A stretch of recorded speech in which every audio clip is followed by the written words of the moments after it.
You might be in a state of adultery. A lot of heterosexual Christians are in a state of adultery and don't think they are. They also don't know that two become one flesh is marriage. You know how serious and binding this is? Who did Jacob want to marry? Rachel or Leah?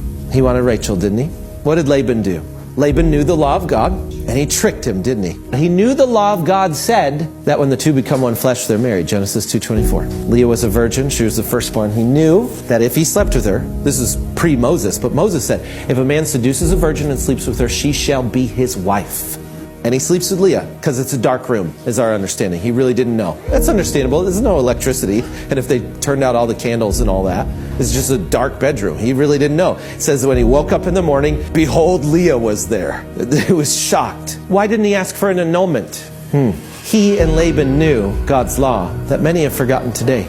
The two became one flesh. It's a done deal. They sealed the deal. It's over. A Jew and a Jew. She wasn't a foreigner because there were different rules for foreign wives. Child of Abraham, slept.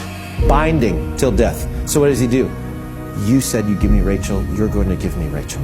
And that's how he ends up with both of them. And understand, Israel came through Rachel, Leah, Zipporah, and Bilhah. That's a whole different conversation. But the key to that, the reason why Laban's trick even worked, is because sex was marriage. Some of you are in adultery because you think that sex is casual. You think that a divorce piece of paper means divorced, and Jesus doesn't accept it. You think that that believer you slept with is not your spouse, and they are.